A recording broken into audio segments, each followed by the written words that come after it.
Israel की अगर हम बात करें, जो कि आलमी तौर पे टेक्नोलॉजी के एतबार से, डिफेंस टेक्नोलॉजी के एतबार से बड़ा माना जाता है, ईरान ने जिस अंदाज से तय दर पे वार किए, सौ सौ मिसाइल्स का ये इसराइली हुदूद के अंदर दाखिल हो जाना, और आज ऐसा लगता है कि तल अवीव एक गजा का मंजर पेश कर रहा है। क्या ये इसराइल के डिफेंस सिस्टम की एक बड़ी नाकामी नहीं समझा जाएगा, जब S-400 थार्ड पता नहीं कौन कौन सी लेटेस्ट टेक्नोलॉजी वहां पे डिप्लॉय है, फिर भी वो ना रोक पाए इस हमले को?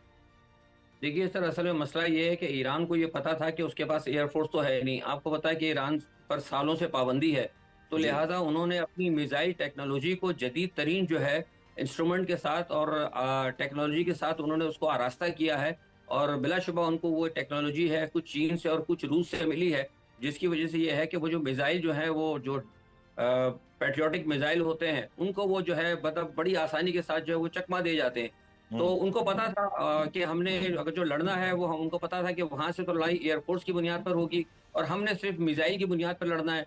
तो ठीक है, उन्होंने मिसाइल की बुनियाद पर जंग लड़ी, लेकिन इसमें शायद कुछ है, कह सकते हैं कि शायद हो सकता है कुछ कुदरत की भी मदद होगी, क्योंकि बहरहाल आप देखेंगे जितना कुछ जुल्म गजा के अंदर हुआ है। और जैसा कि अभी आपने कहा कि आज जो इसराइल के कुछ इलाके गजा की अगर सूरत हाल पेश कर रहे हैं, अगर आप उनको देखें और गजा की सूरत हाल को देखें तो आपको लगता है ऐसा ही होगा कि शायद ये कोई कहते हैं कि ना को दिखा जो माजी जो है इनका वो नजर आ रहा है, या जो कुछ इन्होंने किया है वो उस वक्त दीवार पर होता हमें मतलब नजर आ रहा है। तो इसको आप यूं भी कह सकते हैं कि शायद हो सकता है इसमें कुछ अल्लाह ताला की मदद हो। बहरहाल टेक्निकल तौर पर मैं ये कहूंगा कि ईरान को जो मदद जो की थी रूस और चीन ने, उसकी वजह से उनके मिसाइल जो है बहुत ज्यादा जदीद टेक्नोलॉजी के साथ उन्होंने अटैक किया है।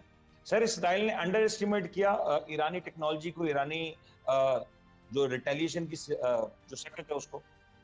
बिलाशुबा बिलाशुबा आपकी बात बिल्कुल दुरुस्त है, 100% दुरुस्त है कि उन्होंने बहुत ज्यादा अंडर एस्टिमेट किया। उनको बिल्कुल नहीं पता था, इवन दो कि इसराइल नहीं बल्कि इवन अमेरिका ने भी और यूरोपियन यूनियन सब ने इसको अंडर एस्टिमेट किया। वो समझ रहे थे कि शायद ये दो होगा कि बस 8-10 जैसे पिछली मरतबा उन्होंने ड्रोन भेजे थे, एक दो ड्रोन भेजेंगे और कुछ ये मिसाइल भेजेंगे तो हम फौरी तौर पर उनको इंटरसेप्ट कर लेंगे। लेकिन वो कोई भी चीज इंटरसेप्ट नहीं हुई, थर्ड भी नाकाम हो गया, दूसरा उनका जो दूसरे पेट्रियोटिक मिसाइल थे वो भी सब नाकाम हो गए। बिलाशुबा इसमें कोई शक नहीं कि उन्होंने अंडर एस्टिमेट किया ईरान को।